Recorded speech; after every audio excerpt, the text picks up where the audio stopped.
Buenas tardes. Buenas tardes. Hola. No voy a dar yo la conferencia, porque Pedro es el, aunque también me llamo Pedro. Y quería deciros, gracias por venir. Pedro es maestro Zen y discípulo de Buddhist Seger, y lleva muchos años impartiendo en el camino del Zen. Es maestro, ¿cómo se llama esto? Maestro autorizado por una escuela, pero sobre todo lo que va a hablar es del silencio y el tema del silenciamiento. Y nos vamos a cambiar de sitio porque todos se me encuentran ahí para controlar la cámara, porque lo estamos grabando. No saldréis, ¿eh? O sea, aunque estéis en la primera fila, no saldréis. No os preocupéis por eso. Lo único es que a las 8 habremos acabado, porque tengo que quedar loca. Lo de autorizado es porque me autorizáis vosotros, ¿eh? Vamos a empezar sentándonos un poquito en silencio. Sentaros derechos.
Bueno, ya podéis trabajar la postura. ¿Por qué habéis venido? La primera pregunta es, a ver, me gustaría que alguno contestara cuál es la razón para venir a esta charla. Venga, señálala. A ver tú. Bueno, me apetecía, yo por curiosidad, me llegó una invitación de una persona que para mí tiene mucho criterio y pensé que sería interesante porque me parecía ya como muy garantizado la persona que me lo dijo. Por una persona que te dice, ve que esto es de calidad, ¿no? No, ve que esto te gustará. Ah, bueno. ¿Quién más quiere decir un comentario? A ver, venga. Porque te han hablado de esto, ¿no? Interesante conocer algo del Zen. El silencio. ¿Quién más? Perdonad que os pregunte, ¿eh? Parece que veníamos a una charla para que yo hablara. Ahora hablo, ¿eh? ¿Alguien más quiere decir cuál es el motivo? Venga.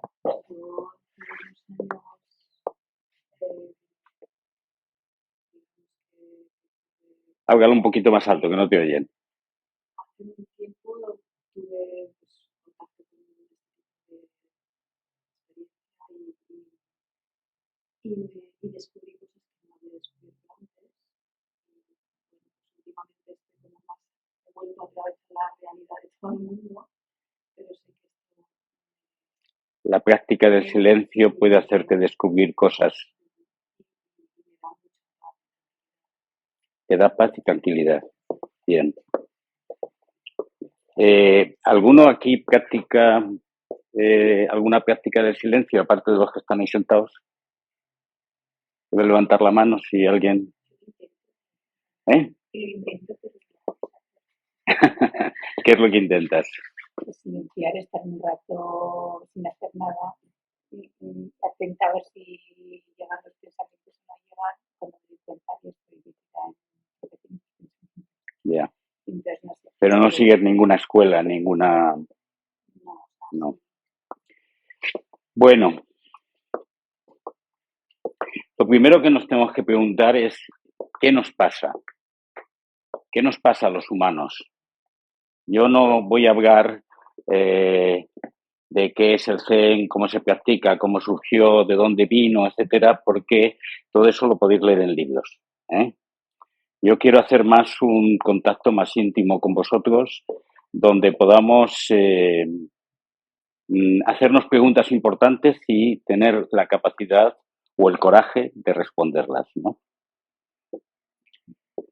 ¿Qué nos pasa a los seres humanos que nos lleva al sufrimiento o a la incapacidad?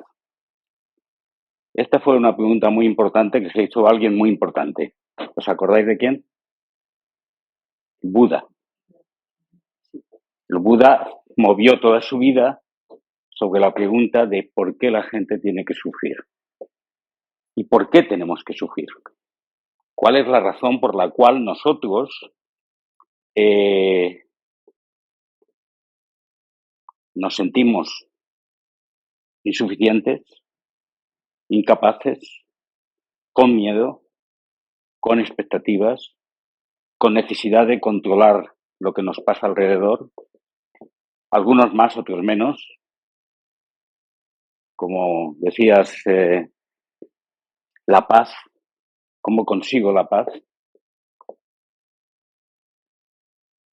La pregunta esta es lo suficientemente importante como para que nos motive toda nuestra vida. De hecho, es una pregunta que uno se hace cuando llega a la madurez. Anteriormente lo que anda es intentando ver por dónde va la vida y qué es lo que se tiene que ganar. Pero si nos paramos un momento en medio de lavar los platos o atender a los hijos o ir al trabajo, ¿por qué? Vamos a mirarlo primero muy generalmente. Hace, dicen los científicos, 150.000 años, el ser humano apareció. Y lo que fundamentalmente se marcaba ahí era, se dio cuenta de qué era, tuvo conciencia. Y esa toma de conciencia fue acompañada de vivir en un mundo en peligro, un lugar en peligro, porque no estaba asegurada la comida, no estaba asegurada la existencia, el peligro de ser comido por otros animales. Por lo tanto, el guión fundamental de la existencia del homínido fue la desesperación por sobrevivir. ¿Estoy de acuerdo? Creo que esto es más o menos conocido y común. Por cierto, no voy a decir cosas muy raras ni muy importantes, cosas que a lo mejor habéis oído ya, pero yo quiero hablar en un lenguaje sencillo lo que yo considero que es central en este recorrido. O sea, que si alguno de vosotros os aburrís y decís que este tío qué pesado es, me lo vais a perdonar, ¿vale? Entonces, para sobrevivir, el ser humano utilizó un artilugio. ¿Alguien sabe cuál es el artilugio? Una cosa que tiene solamente 2 letras. La creación del yo. La creación de la individualidad. Esto es, yo existo, yo necesito, yo quiero y lo tengo que conseguir de donde está, donde lo tienen otros o donde puedo recogerlo. Entonces, durante un periodo largo, estamos hablando de miles de años, este proceso de identificarse con un yo que tengo que defender se ha grabado en nuestros genes. Y cuando nacemos, nada más nacer, no tenemos un yo. No tenemos conciencia de yo. Pero en el momento en que pasa la primera infancia, inmediatamente viene esa conciencia de yo y esa conciencia va acompañada de inseguridad. Entonces, como consecuencia de eso, generamos toda una historia de que soy inseguro, soy insuficiente, me falta esto, necesito que me quieran, necesito que me teman, para que no me ataquen, necesito estar protegido y la consecuencia de eso es que nos metemos en una carrera de búsqueda de solución de nuestras quereres y de nuestras necesidades. Y también tenemos otro elemento que es muy específico del ser humano, que es que interpretamos la realidad. Nos metemos en una dinámica de intentar comprender lo que existe. Esa dinámica empezaba también cómo hago para poder cazar a este y podérmelo comer.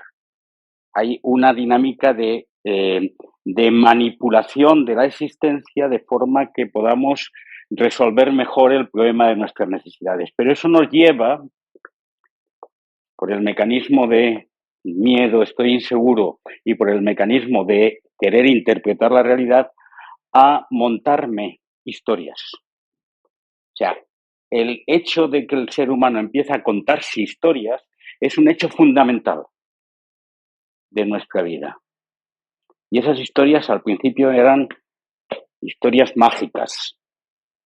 Estoy viviendo en una cueva en esta montaña y esta montaña me protege. ¿Por qué me protege? Porque esta montaña es el gran Dios que me acoge y me asegura. Y mientras yo esté aquí no me va a pasar nada. Esa es una historia. Pero como esas hay 27.000 historias que aparecieron en el periodo mágico y en el periodo mítico de la existencia humana. Por lo tanto, tenemos dos elementos. Un elemento que es quién soy, y entonces la respuesta es soy alguien que tiene una identidad. Estos elementos que aparecieron hace 150.000 años es un recorrido que cada uno de nosotros hacemos desde el principio de nuestra existencia. O sea, desde el principio de nuestra existencia, si yo te pregunto a ti, ¿tú quién eres? Enseguida me respondes con un nombre. Y luego, si insisto, bueno, pero ¿quién eres? Y tú, pues me respondes con una profesión. Y luego me responden, no, yo soy de Huesca. Además, soy médico y soy de tal, ¿no? Con lo cual, añadimos a nuestro yo una serie de cualidades. O sea, montamos en él, pues, un perfil. Y ese perfil lo montamos también sobre la base de una compulsión respecto a lo que nos gusta ser y lo que no nos gusta ser. Yo te digo, qué fea eres, hija. Entonces, me rechazas. Dices, no, porque yo no quiero ser fea. Yo quiero ser guapa y quiero ser joven y quiero ser inteligente y quiero ser... Y entonces, al querer ser, todo ese es el perfil de expectativa que yo ando buscando. ¿Hasta aquí va bien? ¿Estamos de acuerdo? Bueno, luego lo vamos a desmontar todo,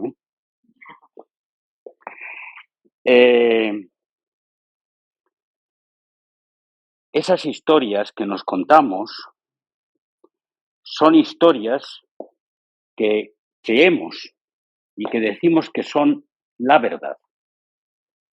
Y al decir que son la verdad, Yo tengo mi verdad y tú no tienes la verdad. Y por lo tanto tú estás en camino equivocado y yo tengo la verdad. Y como yo tengo el poder sobre ti, mi verdad la hago tuya. Claro, la consecuencia de eso es toda la dinámica que se ha generado en la creación de las sociedades. Y esto que parece decir, no, es un montaje general, ocurre en el plano particular. Mis creencias no son solamente creencias religiosas, no, yo sé muy bien de qué va esto. No, yo eso ya lo he vivido. No, ¿a mí qué me vas a contar? Cuando uno utiliza estas frases, está construyendo las murallas de su identidad. Y si se me caen las murallas, tengo un buen problema. Por lo tanto, que no me las toquen. Claro, como consecuencia de eso, pues ser de Huesca es más importante que ser de Zaragoza. Y somos mejores los de Huesca que los de Zaragoza. Y ser de España, en comparación con los franceses, no digamos. Y ser del Real Madrid, mejor que el del Barcelona o viceversa. Perdón, me he equivocado. Ser del Barcelona mejor que el del Real Madrid. Con esto lo que quiero decir es que vamos colocando en nuestra historia una serie de esquemas que son pertenencia a una familia, pertenencia a una comunidad, pertenencia a un pueblo, pertenencia a un tipo de personas. No, yo es que soy hombre, las mujeres. No, yo soy mujer y tú eres un tonto y un eso por pensar de esa manera. Ese tipo de esquema son esquemas de limitación de nuestra individualidad. Y con esto surgen nuestros quereres, nuestros saberes y nuestra aventura humana, en la cual... Buenas tardes. No os preguntamos porque acabáis de llegar, pero ya os preguntaremos.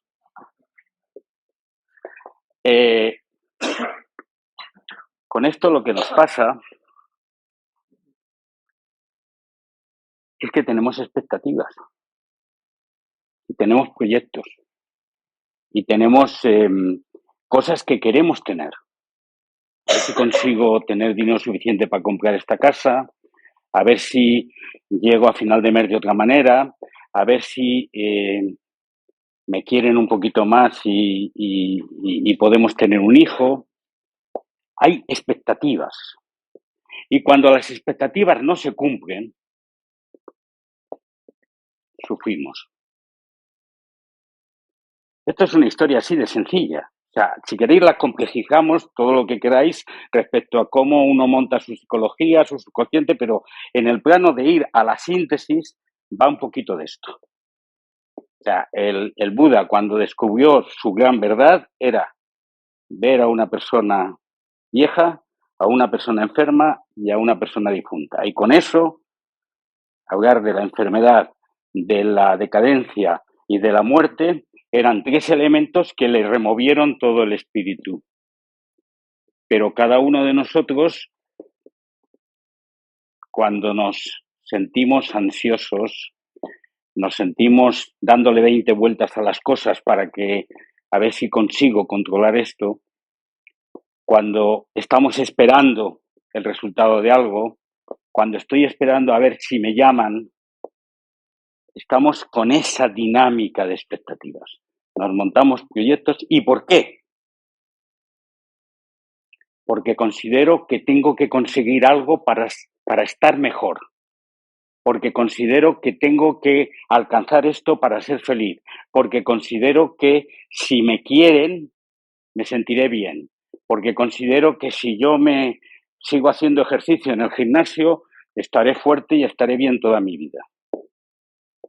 Porque estamos en una dinámica de sentir que somos insuficientes, que no estamos completados, que nos falta algo.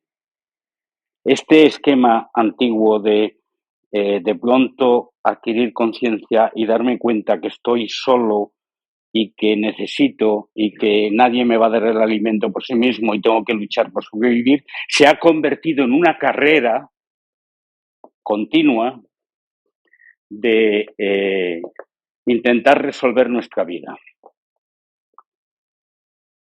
Y yo que tengo de los más viejos de aquí, me acuerdo de mis carreras,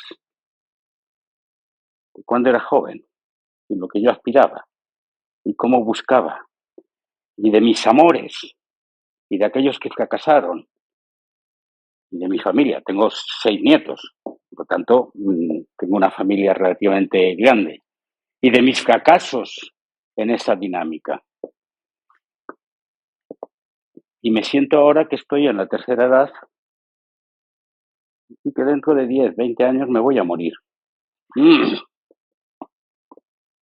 Miedo a la muerte. ¿Por qué tenemos los seres humanos tanto miedo a la muerte? Porque pensamos que no hemos completado lo que queremos completar y porque ¿qué va a pasar de mí? ¿Qué va a ser de mí cuando llegue ese momento? Y vivimos de espaldas a la muerte y colocamos nuestros cementerios fuera de las ciudades porque no queremos mirarles. Y cuando nos ponemos enfermos, se nos tiemblan los sombrajos. Y cuando vemos a nuestros padres viejitos y que están decayéndose, esa pregunta de ¿a mí me va a ocurrir igual? Me hace temblar. O sea, tenemos todo un esquema mental y vivencial formado en torno a una carrera de obstáculos. ¿Cómo lo resolvemos? ¿Cómo resolvemos esto? La pregunta que empezó diciendo es ¿qué nos pasa? ¿Cómo se os ocurre que este tema se resuelve? ¿Alguien quiere decir algo? Tan sencillo como vivir. Tan sencillo como vivir. El que acaba de llegar, ¿no? Vale. No tener expectativas, aceptar las realidades. No tener expectativas. Bien. Reducirlas al menos. Yo voy a decir cómo en mi generación, en su momento, en general se planteaba, que ahora se plantea de otra manera. Acudíamos a la religión y nos situamos en el esquema, en ese itinerario que es muy común en todos los credos religiosos, de si yo soy buena persona, si aquí me comporto bien, si aquí hago mis deberes, obtendré un premio. Ese itinerario, yo estoy mucho tiempo fuera de España y estoy a veces en espacios donde el 90% son musulmanes. Y, por supuesto, he estado estudiando el budismo y el hinduismo. En esos itinerarios siempre está lo mismo, un rito de paso, un camino que yo he de recorrer, donde a lo mejor me lo voy a pasar mal, a lo mejor no voy a resolver todo el tema, pero al final voy a tener el premio, porque yo soy una buena persona y a mí me van a salvar. Y cuando yo me muera voy a tener una vida mejor. Ese es un esquema de solución. El otro esquema es el que decías, no tener expectativas, no buscar nada, no esperar nada, pero eso es muy duro. Si uno no hace un cambio de chip. Bueno, por allí decías, perdona, simplemente vivir la vida, ¿no? Saber vivir. No vivir la vida, saber vivir. A ver, explica, Saber distinguir que estamos vivos. explica un poquito eso. Al final cada persona es un mundo. Cada persona desde sus ojos ve lo que tiene adelante es un mundo. Igual que al final dentro de nuestro país, cada persona tiene su Dios dentro también. Al final es al que decides para llegar a hacer lo que no crees que no puedes hacer. Es de sacarse la fuerza para seguir adelante. Pero tú me has contado otra historia, no sé cómo te llamas, perdona. Alberto, me has contado otra historia. Me has dicho que cada uno de nosotros tiene un Dios dentro y ese Dios le indica muy bien cómo tiene que vivir. Eso lo puede aceptar o no. Cada uno tiene. Pues es una creencia. Sí, pero eso es como el que no cree en él. Al que al final cree en que puedes hacer lo que consideras que es bueno para ti, para los que tú quieres, para los que tengas que volver. Al final en la vida es el final del estudio. Podemos hacer que sea placentero y bueno, o podemos hacer que sea muy bueno. Y lo decidimos nosotros. Bien. Entiendo lo que dices. Yo creo que en el fondo estás diciendo uno ha de aceptar las circunstancias como son y vivir sin necesidad de plantearse carreras y disfrutar de la vida, tener la vida en la mano.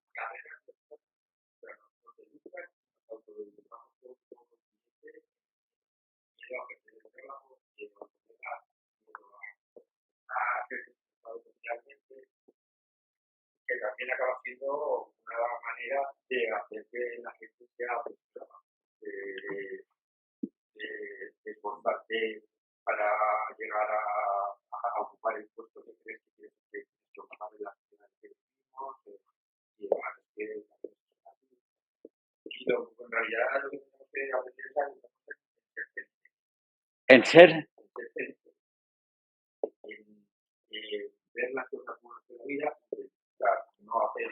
Al final las religiones, por no mirar las religiones, todas tienen en su base unos principios que son éticamente buenos.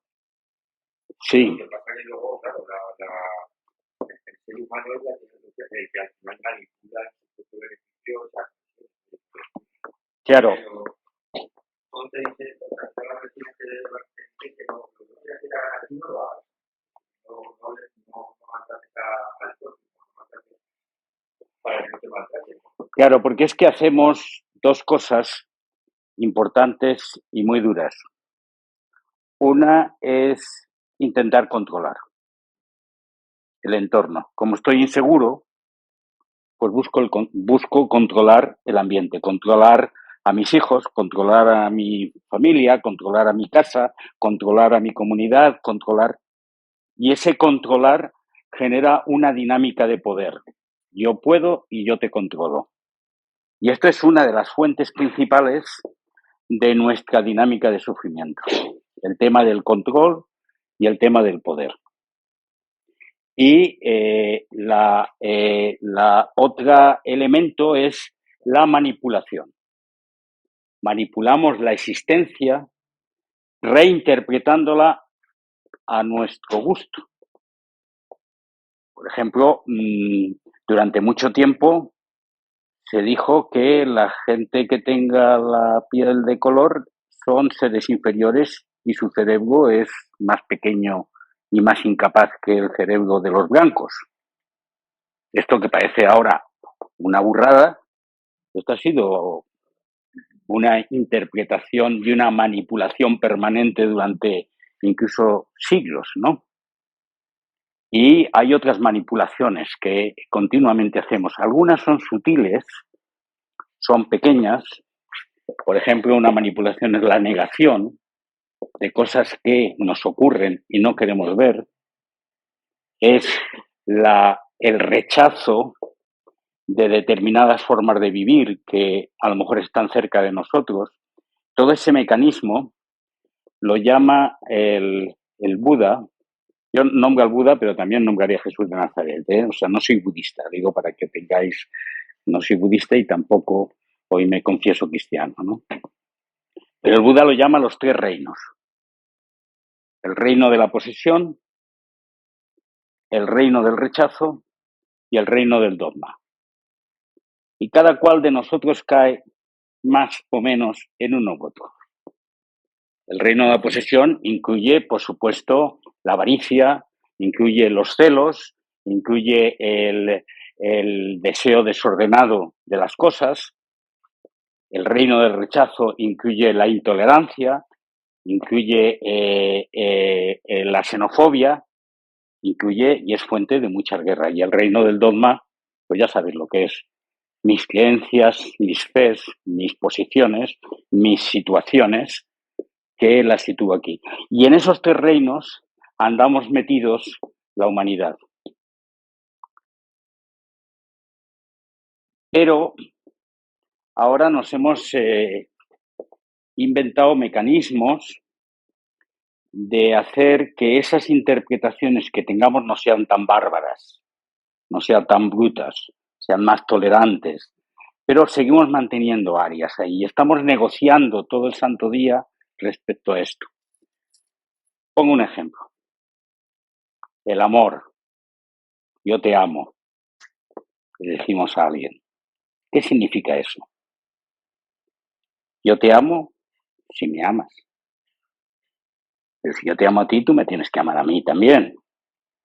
O yo te amo porque me estás resolviendo la vida.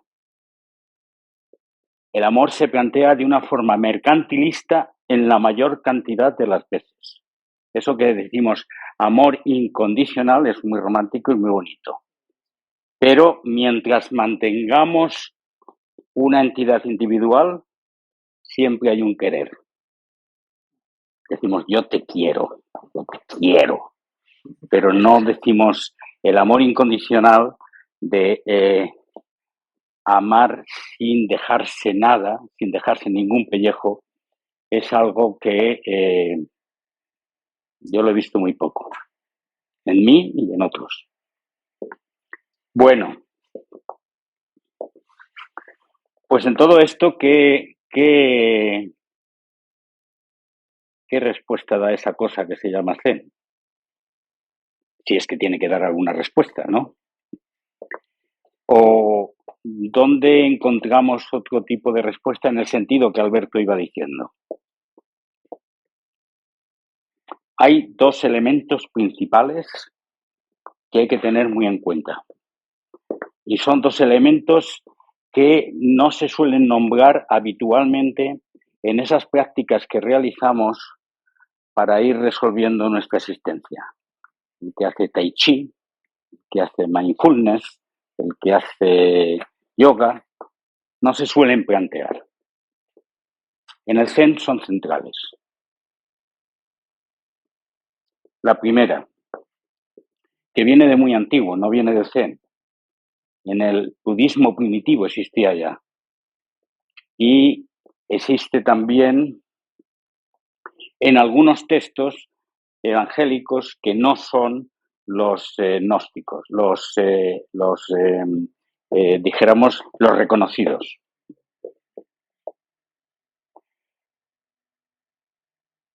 Entendemos siempre la vida como que hay un antes y un después, una causa y un efecto, una situación primera y una situación segunda. ¿Qué ocurre? Toda nuestra vida se plantea, nuestro esquema mental es así. O sea, yo para conseguir un buen plato de comida tengo que encender el fuego. El fuego es la causa de que yo consiga un plato de comida. Todo nuestro esquema mental está situado así. Y como tenemos ese esquema mental, situamos la causa o el efecto primero, lo que es superior, y lo otro lo que es inferior. Creador y criatura. Ser completo, ser incompleto. Tenemos este esquema mentalmente. Y lo situamos en todo. Perdona, sí. No te entiendo bien. Si es el esquema dualista, si es el esquema dualista. Sí. Muchas gracias, porque ese esquema de lo primero y lo segundo, uno de los elementos principales es que hay dos. O sea, estoy yo aquí, que soy criatura, y está ahí, que es el creador. Por lo tanto, yo tengo que acercarme al creador para completar mi itinerario. Y hay dos en el sentido de que si yo quiero conseguir que tú hagas conmigo algo, tú tienes que existir y yo tengo que existir. Y tú tienes un determinado nivel de necesidades y problemas y yo tengo otro. Y yo me tengo que acercar a ti. Por lo tanto, el dualismo es esquema principal para entender nuestra cultura. Y sin dualismo, de pronto se nos rompen los esquemas.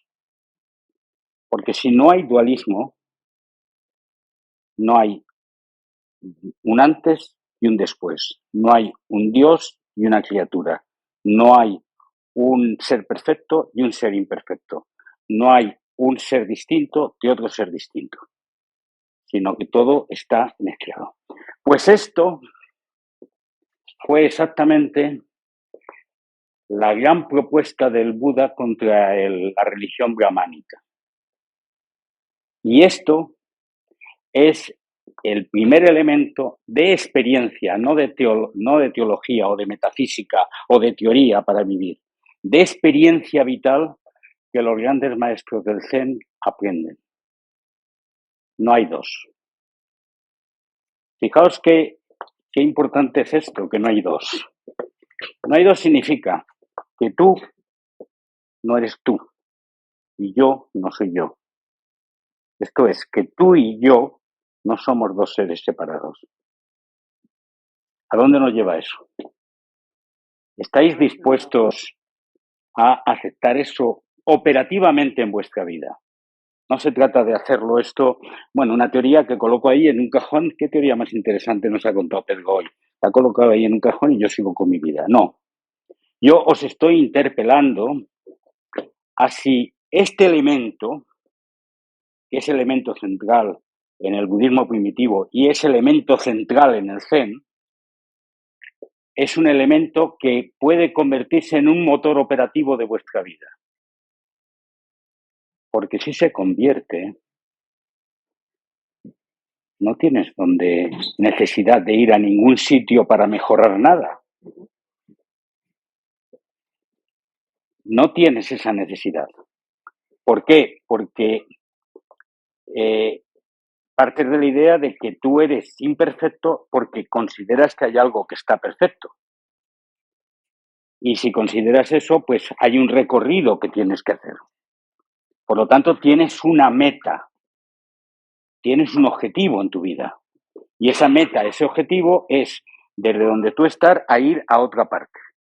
Eso se rompe por completo.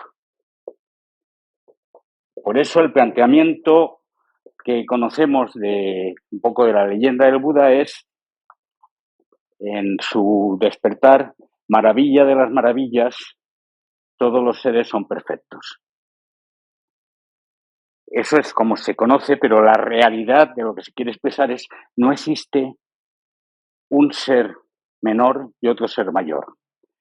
Y curiosamente, en el apotegma número 22 del Evangelio de Tomás, Jesús de Nazaret dice: mientras no hagáis lo exterior como lo interior, mientras no hagáis lo de arriba como lo de abajo, mientras no hagáis lo masculino como lo femenino y lo femenino como lo masculino, no entraréis en el reino. Está eliminando las diferencias. Y las diferencias es: yo soy diferente que tú. Tú eres una persona con tus dinámicas, yo otra persona con mis dinámicas, mi realidad existe, tu realidad existe, y vamos a negociar entre nosotros nuestra convivencia común. Pues el Buda se lo carga, Jesús de Nazaret se lo carga, y nos coloca en una posición nueva. Cuando yo caí en la cuenta de esto, lo primero que me dije es: ¿para qué he vivido estos 50 años? Recorriendo, queriendo ser, queriendo buscar, queriendo resolver, teniendo metas. No hay ningún sitio donde ir. No hay ninguna meta que llegar. Y además, volvamos al tema del amor desde esta perspectiva. Si tú y yo somos no dos, no es que seamos uno, somos no dos, de entrada ya hay comunión. De entrada ya hay la conexión completa. Por lo tanto, yo no necesito hacer un esfuerzo de amarte, porque todo lo que te pase a ti, me pasa a mí integralmente. ¿Quién es capaz de vivir así? Vosotros sois pareja, ¿no? Pues imaginaros esa situación, de que en vez de estar negociando vuestro amor todo el santo día, sois no dos, o sea, no sois seres independientes. Pero no esto porque yo os lo diga, sino porque de pronto se os caen los velos y lo veis, lo vivís, lo sentís. ¿Cómo sería vuestra vida desde ese planteamiento? ¿Cómo sería vuestra conexión? Tú no tendrías que decirle a él, te amo, porque sería tan obvio. Cambia totalmente el escenario de la vida.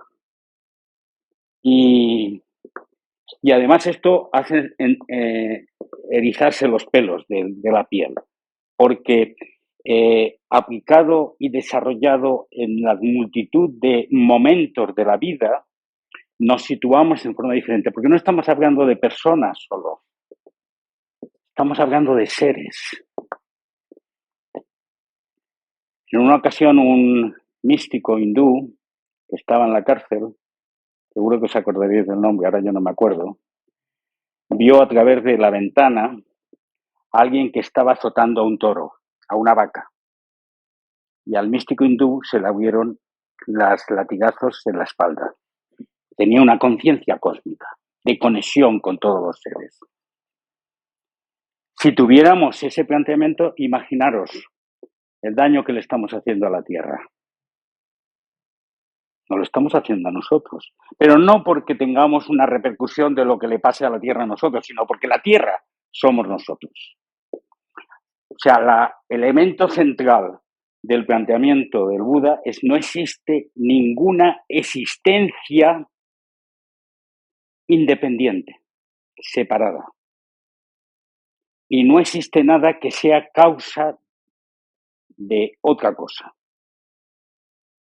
Dice un famoso poema del Zen, que es el llamado Shinjinmei, todo viene entremezclado. Todo lo que ocurre está entremezclado.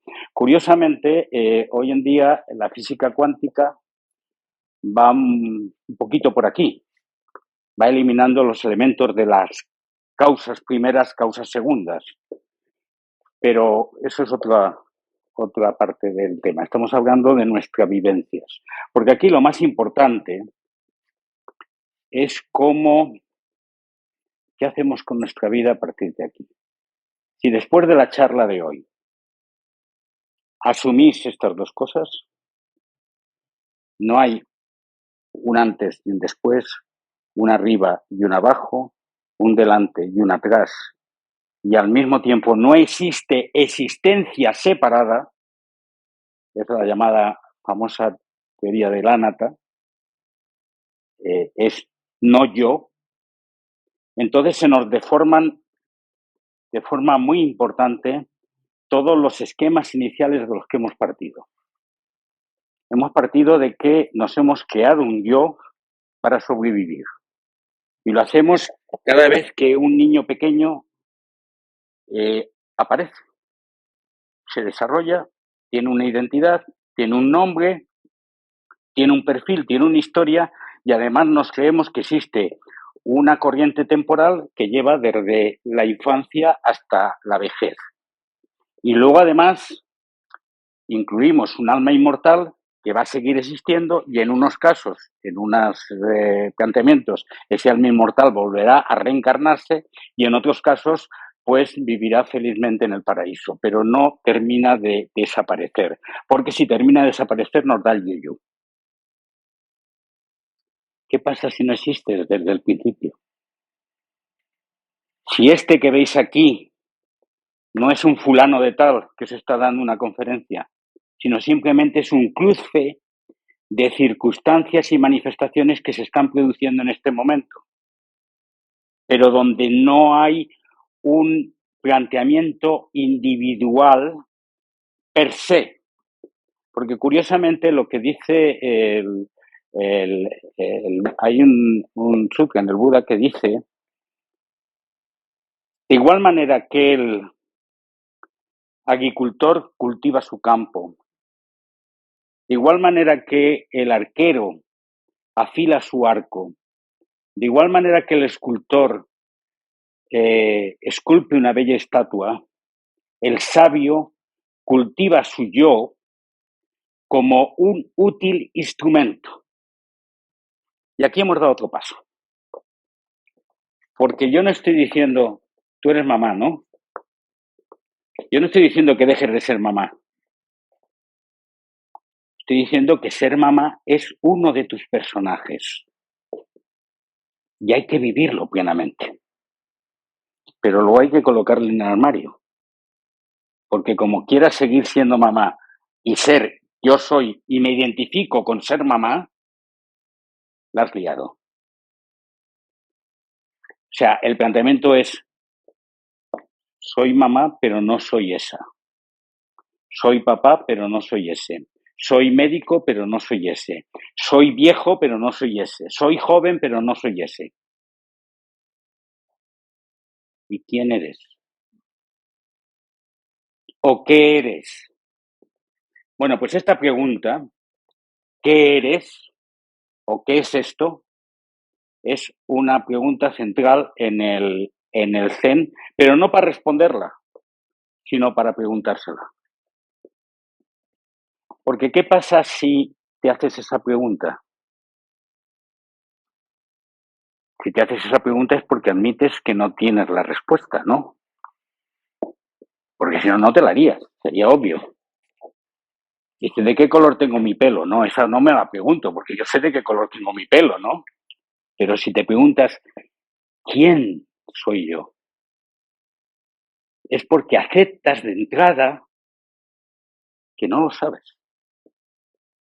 Esta fue la pregunta que le hicieron a un famoso patriarca del Zen, el Bodhidharma, que le preguntó al emperador, ¿y quién es el que está delante de mí? La respuesta suya fue, no lo sé. Podía haber respondido el que viene de India, con todos los esquemas del budismo aprendidos y con capacidad de autoridad de poner... No lo sé. Ese planteamiento de no lo sé, de abrirte a la incertidumbre, es clave en esta asunción que estamos haciendo. No sé si me he liado mucho o he avanzado demasiado o qué, pero luego, si queréis, podemos hacer un turno de preguntas. Pero quisiera completar esto diciendo que la práctica del silencio tiene que ver con partir de aquí. Porque ¿para qué estarse en silencio sentado durante horas en un sitio? Pere y yo vamos a irnos ahora a un sitio de retiro, vamos a estar seis días sentados durante 7 horas en silencio. ¿Para qué? ¿Para qué eso es necesario? ¿Por qué es necesario en nuestra vida hacer esto? Bueno, primero es por reconocer que tenemos muchos ruidos. ¿Cuáles son los ruidos en nuestra vida? ¿Cuáles son los ruidos en tu vida? Supongo que todos los que queremos escuchar, ¿no? Sí, en gran medida. Los ruidos no son los sonidos del mundo, no son en los coches de la calle, no son los gritos de los niños. Los ruidos es ese rum que hay aquí dentro, que me lleva de un sitio a otro, de una interpretación a otra, de un esquema a otro, de un quiero, de un no quiero, de un espero, de un no espero, de un controlo, de un no controlo, etcétera, etcétera. Y estamos todo el santo día con eso. Y mientras estemos ahí atrapados, somos víctimas del tema. Uno de los temas importantes de los que practican meditación es justo esto. Cuando se sienta, empieza bum, bum, bum, bum, bum, bum, bum, bum. Pero yo no tenía tantos pensamientos juntos y es que de pronto te has parado y has escuchado. Pues el reconocimiento de que existen estos ruidos, que no son solamente mentales, son también de sensaciones. son también de emociones, son también de estados mentales. Tristeza, alegría, coraje, miedo, rabia, que van surgiendo continuamente a lo largo de nuestra vida y nos dejan atrapados. El problema no es que existan, porque existe la vida misma, lo decía Alberto. Hay que vivir la vida como viene. El problema es que nos quedamos agarrados aquí, en este tema. Y entonces yo soy una persona triste. Yo estoy enfadado con el mundo. O yo soy una persona que lo único que me interesa es el ñaca-ñaca, por decirlo de una forma directa y perdonar la expresión.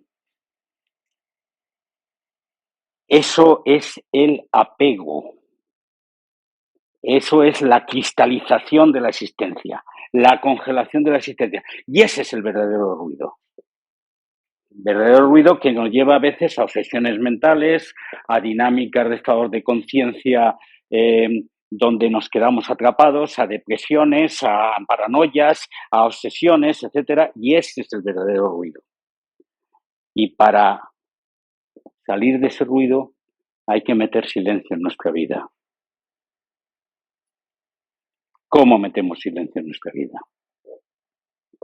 En primer lugar, parándonos. En primer lugar, dejando tiempo. Nosotros nos tenemos que tratar un poquito como al burrito. El burrito va con su camino. Le quieres sacar del camino y no hay manera de sacarle. Y entonces tienes que amansarle, acariciarle y entonces llevártelo poco a poco fuera del camino. El primer día en que, estando en el camino trillado que tú trazas todos los días para ti, te sales de ese camino trillado, empiezan las cosas interesantes. El primer día que no aceptas tú ser ese ruido y te quedas en silencio sin saber hacia dónde tienes que ir, empiezan las cosas interesantes. Y eso es práctica de meditación. Eso es silencio. No le pongáis nombres de escuelas, de dinámicas, ni siquiera le llaméis zen a eso. Pero el momento en el cual tú te paras en quietud y aceptas ser, pero no ser para, no ser en función de, no ser si me dejan, sino simplemente ser. O sea, la meditación es no hacer nada aceptando ser. Eso es meditación. Y eso es imprescindible si queremos recuperar nuestra humanidad, desde la perspectiva de lo que nos dicen los maestros.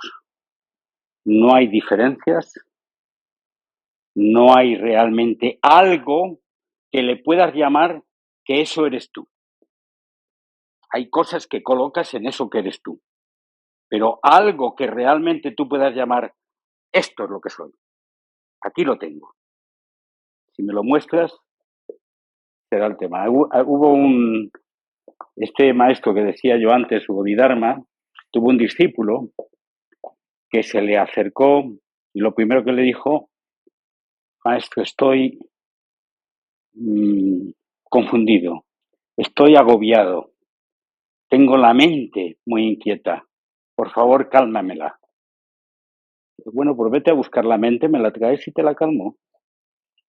Entonces se fue, volvió al cabo de 2 o 3 días: maestro, no he encontrado mi mente por ninguna parte. Que ya ves, ya te la he calmado. Claro, algo que no existe, en el momento en que reconoces que no existe, desaparece el problema. Decía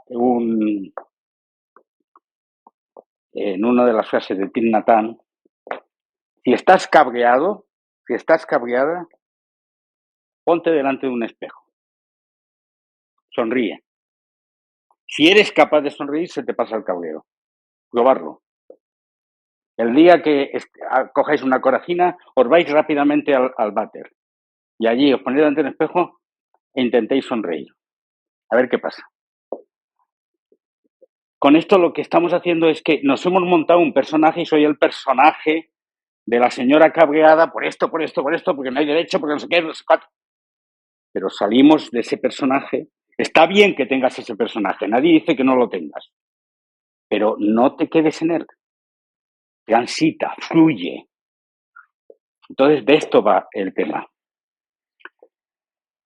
Bueno, no sé si pararme aquí, porque yo te podría seguir hablando y decirles muchas cosas, y luego me echa la bronca Pere. ¿Quién quiere hacer alguna pregunta? Venga. No, tienes que hacerla en voz alta bien. Vale, nada. Entiendo más o menos todo, pero lo que no sé cómo hacer es lo de que puedes el otro, o sea, no hay diferencia, no veo por dónde Meterle mano. eso es, no tengo idea. Me resulta que no lo veo por dónde. Es que si tú experimentas el tema del no yo, de que no tienes una sustancia únicamente tuya, de pronto has hecho eso que dicen los sabios de estar iluminada, de estar despierta. Es una experiencia. No es una teoría que a partir de aquí éticamente yo tengo que aplicar, pero es importante que te abras a la pregunta. La pregunta es muy simple, es ¿soy quien digo ser? ¿Qué soy realmente? O mirando a otro y esa persona y yo somos algo diferente. En el momento que te abres a esa pregunta, aunque no tengas la respuesta, estás iniciando un camino. Alguien pregunta de qué es eso del camino espiritual. Pues el camino espiritual es eso. Es abrirte a una pregunta esencial y querer, en consecuencia, ir por ese camino. Ir por ese camino suprime todas las guerras, todos los conflictos, no hay nada más, no hay ningún conflicto, pero... Claro. Suele entrar en la empatía, pero Claro. la empatía con la otra persona, Claro. con las otras personas. En tu vida personal, pero eso empieza por tu vida personal. Y en tu vida personal, todos los motivos de sufrimiento... O sea, si... ¿Por qué no existe muerte? Porque no hay nada que morir. Porque no hay un yo que matar. Porque no hay un yo que haya nacido. Hay una vida, que es esta, que aquí se está manifestando. Pero se manifiesta aquí lo mismo que se manifiesta esta silla. Eso es. Y cuando adquieres esa conciencia, se acabaron los problemas de mi miedo a la muerte. El miedo a la muerte es un miedo egoico, claramente. Porque realmente, es decir, yo quiero mantenerme, yo quiero yo que yo creo que yo soy, yo quiero que no desaparezca. Ese es el miedo a la muerte. Pero cuando... Yo quiero seguir estando. Claro. Yo no tengo sentido, pero... Afortunadamente. Pues ya tienes un paso. De verdad, hombre, no me gustaría morirme ahora, claro, pero Sí. tampoco le tengo Alimentando y no le toco por la pasando el tiempo. Cuando eres un pequeño y tienes toda la vida por delante, no eres consciente de que la vida tiene un tiempo. Al final la vida es un tiempo. Es solamente eso. Y haces cosas que cuando tienes más años y recuerdas, dices, no, ahora no me pondría a arriesgarme la vida de esa manera. Pues en esos momentos, cuando eres joven, contigo no va la muerte. No piensas que vayas a fallar y vayas a caerte por el agujero. Y te vayas a quedar. Y por eso es por lo que cuando eres joven somos tan alocados, somos tan inconscientes. Pero conforme van cayéndote los años y vas viendo el tiempo pasar y vas viendo el tiempo pasar, vas teniendo más recuerdos en la cabeza de vida, de existencia. Y sobre todo cuando tienes una pérdida. Mi madre murió hace 5 años, mi padre hace 20 y tantos, y yo me acuerdo perfectamente cuando yo iba con mi padre a los sitios. Y cuando mi madre, los últimos días que estuvo en mi casa, también me acuerdo. Y de pronto ya no están. Sí, Y entonces ahí tienes que enfrentarte a una realidad, que es mi existencia.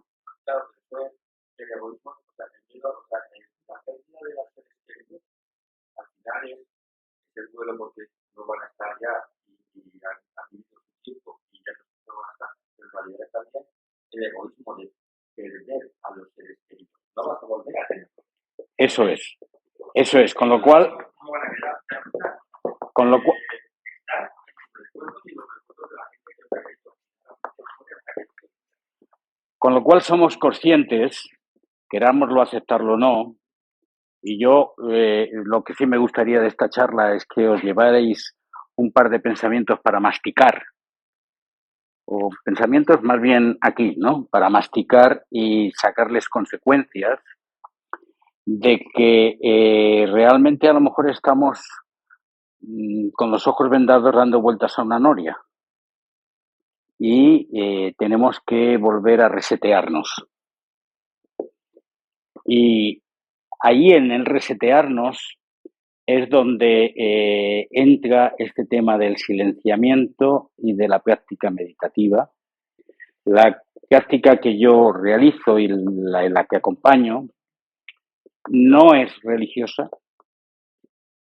No es religiosa no significa que no respeta las posiciones de cada cual, sino que fundamentalmente es un patrimonio común para todos. O sea, cuando hayáis oído ver, no, el Zen es que es una cosa del budismo, no, no, no. Nació él, pero actualmente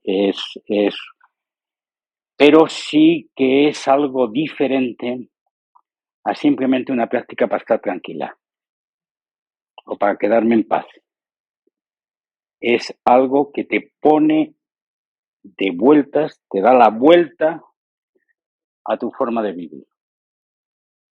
¿Queréis o no queréis? Pues mira, Pere ha puesto ahí unos papeles para que te apuntes tu nombre si quieres, y porque se trata de montar un grupo de meditación en Teruel. Pero no por nada, yo no ando buscando... ¿Eh? Darle la vuelta al mapa. He dicho Teruel. Sí. Pero... Bueno, pues en Huesca. No se trata de crear escuelas o escuelitas, capillas y capillitas, que a veces en este tema del mundo alternativo se plantea este tipo de tema, ¿no? Sino se trata simplemente de que estemos conectados de una forma diferente.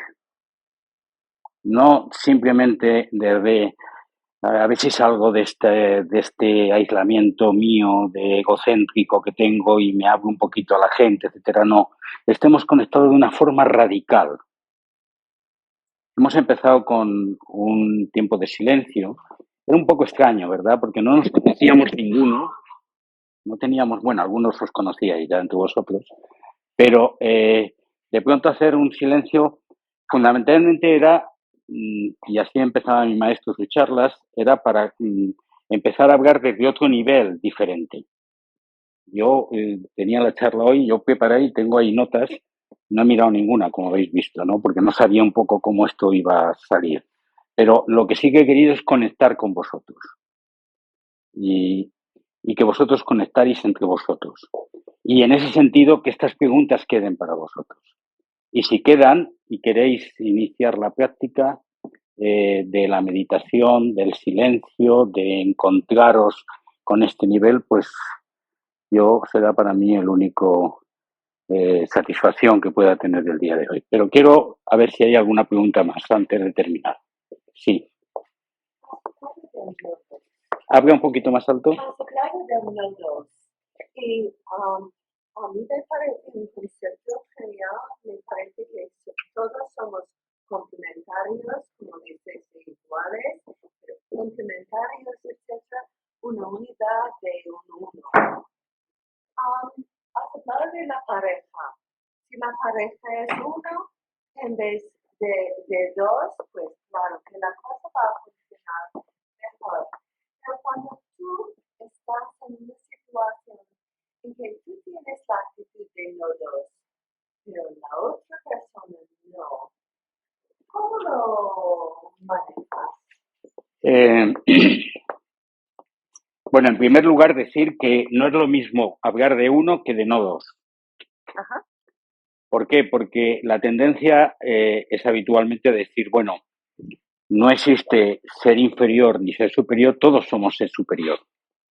Y toda nuestra función es manifestar al Creador en esta existencia.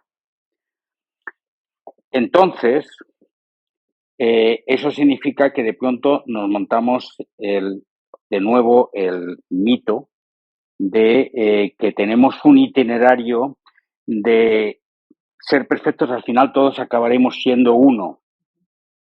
Ese es el itinerario brahmánico del Atman, que va recorriendo su esquema vital hasta que se une con el Brahman. No dos implica que no hay dos ni tampoco uno. Y eso es más complicado. Entonces, desde esa perspectiva, cuando uno dice no dos, significa yo te miro y digo no dos. Implica no que ella y yo somos una unidad y que formamos, sino que no somos separados. Que la existencia tiene expresiones miles, pero esas expresiones miles son expresiones que no son separadas. Esa es la diferencia principal. Por lo tanto, no tiene mucho sentido hablar de mi esfuerzo de amarte, porque no somos separados. ¿Entiendes esto? Entonces, la segunda cuestión que tú preguntas es más vivencial, que es, tú inicias un camino espiritual, estás en esta dinámica de tal, y resulta que ella está en esa, pero él está con su tema de, no, por favor, yo, mi vida, mi cosa, cada cual tiene su propio camino. Nadie puede imponer a otro cómo uno evoluciona. Y a veces eso produce mucho sufrimiento. Yo conozco muchos casos de personas que han empezado a meditar y una de las primeras cosas que les ha ocurrido es que se han separado, se han divorciado. O que han cambiado de trabajo. O que han cambiado de lugar de vida. ¿Por qué? Porque de pronto lo que les servía y lo que les tenía un poco atados, de pronto ha aparecido como un apego. Por lo tanto, no ha habido posibilidad de cambiar, de aceptarlo. En el momento que tú te enfrentas a la existencia, a lo mejor se te complejiza un poquito. No sé si he contestado lo que decías. Pues estoy intentando entender. Además, el otro es parte de ti en tu experiencia. O sea, tú lo que vives es porque está el otro allí. Luego también está favoreciendo tu evolución, supongo. Sí, pero Pero el planteamiento es no hay otro. Ya. El planteamiento es no hay otro. O sea, sino, está contigo en la claro, experiencia.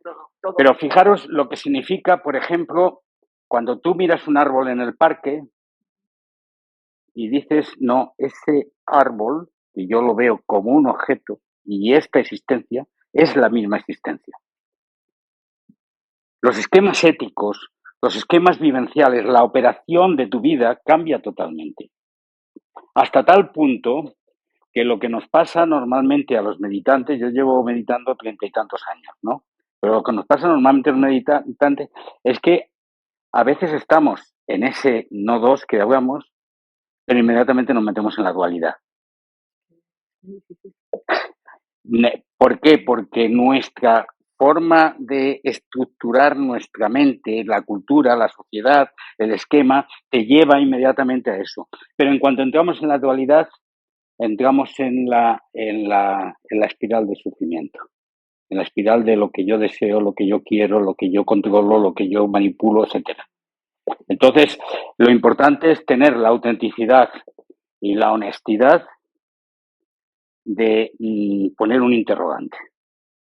Pero O sea, entonces, sí. si tú estás en la dualidad, o sea, tienes que renunciar a muchas cosas a lo mejor también. Sí, ¿no? En tu vida y materialmente o lo que sea. Y te enfrentas a otros temas importantes. Por ejemplo, ¿podemos perdonar al opresor o al violador? La respuesta del maestro es que tú eres el violador, tú eres el opresor, tú eres Putin. Claro, y a partir de ahí, de pronto, la vida se te complejiza mucho. Son elementos concretos que te pueden aparecer enfrente. Y como consecuencia, tu forma de actuar cambia. Cuando vemos nuestros señores diputados insultándose unos a otros, eso es pura dualidad.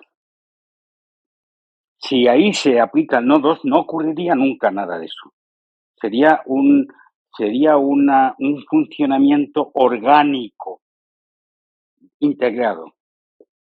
Pero nuestra sociedad es dual y el problema de la persona que alcanza este nivel de conciencia es que se complejiza la vida de una forma importante. Por lo tanto, por favor, pensadlo 2 veces si queréis empezar a meditar. Pensarlo 2 veces significa que lo pienses 2 veces, que no te metas en esto.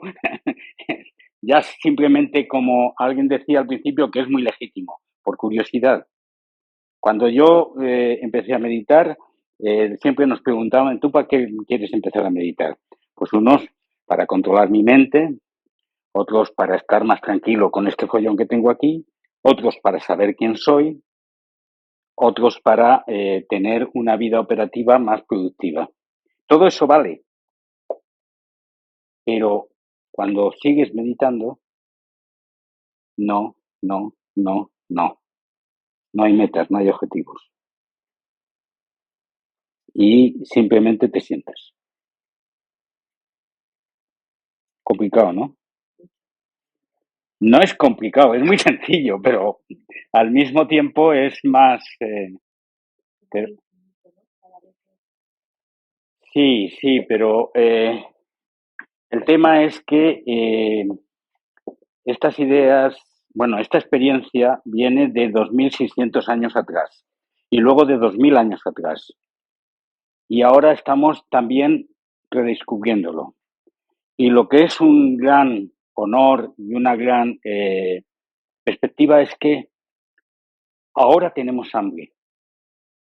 No sé qué ha pasado en nuestro mundo, quizás la crisis ecológica, la crisis de la guerra, la crisis de valores, que de pronto la crisis religiosa, que tenemos hambre de qué va esto realmente. Y bueno, pues es una ventana de oportunidad, no la desaprovechemos. Significa tener coraje de meterse en esta dinámica, pero no la desaprovechemos. ¿Qué más? A ver, por allí. Sí. Tenemos 10 minutos para que nos echen. Sí. Yo quería decir que, como todo en la vida, no se consigue de hoy para mañana. Si hoy decido que estoy demasiado gordo y quiero adelgazar, mañana no voy a estar más delgado porque me como una lechuga para cenar.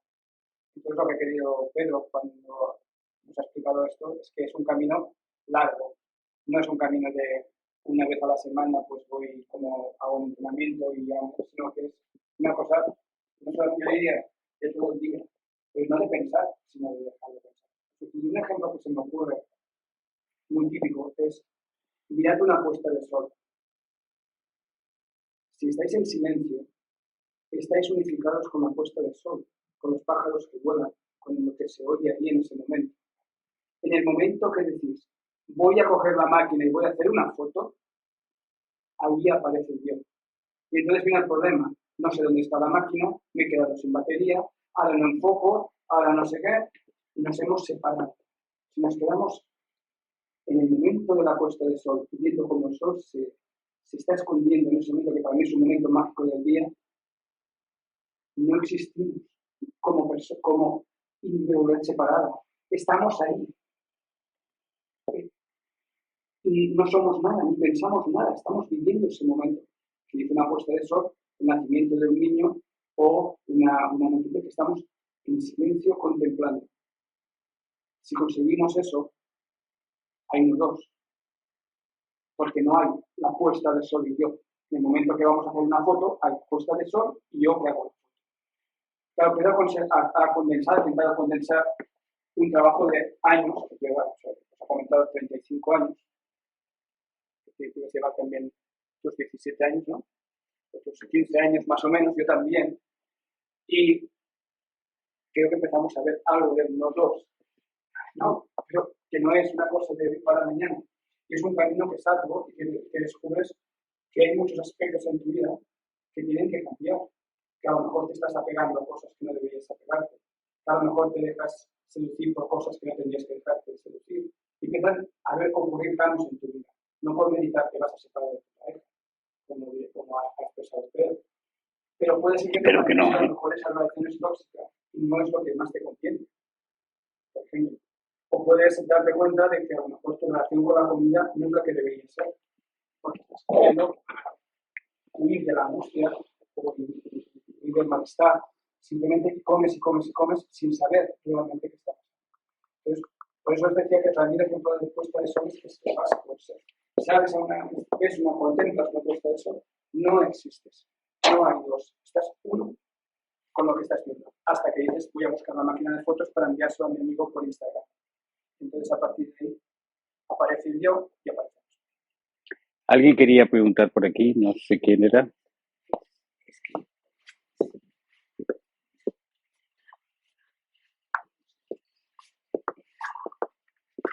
Usted ha hablado de la dimensión esa cósmica.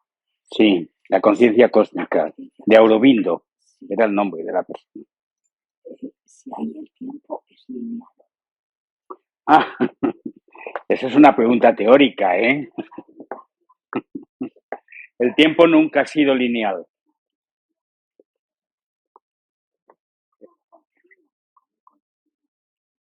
Claro, nosotros nos hemos inventado el esquema del tiempo lineal, pero el tiempo lineal no existe, eso está demostrado físicamente. Pero al mismo tiempo tenemos vivencias de esto. Es muy curioso a veces cuando estás meditando, si estás realmente en tu meditación, de pronto no te enteras del tiempo. Pero si no estás realmente allí, estás larguísimo. Por lo tanto, el tiempo tiene también en la sensación, pero realmente el tiempo no es lineal. Pero eso nos lleva a otra discusión, al tema del tiempo. ¿Alguna pregunta queda? Sí. ¿Hay alguna respuesta a la pregunta quién soy yo? Porque yo entiendo que no soy ni mi nacionalidad, ni mi profesión, ni mi sexo, ni mi cuerpo. Y es una pregunta que me hago desde hace mucho tiempo. ¿Quién soy yo? Pero no llego a una respuesta, nunca llego a una respuesta, solo llego a una sensación, tal vez, de algo, pero no sé si soy un alma, un espíritu, no sé. Hay una respuesta. Se puede llegar a una respuesta. ¿Cómo te llamas? Humberto. Humberto.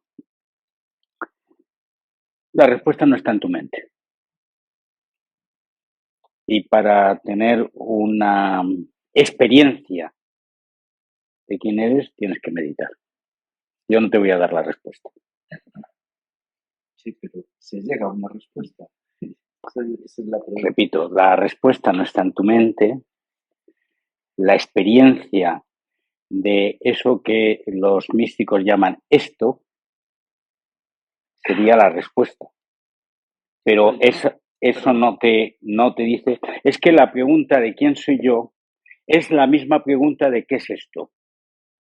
Es la misma, desde la perspectiva de no separación.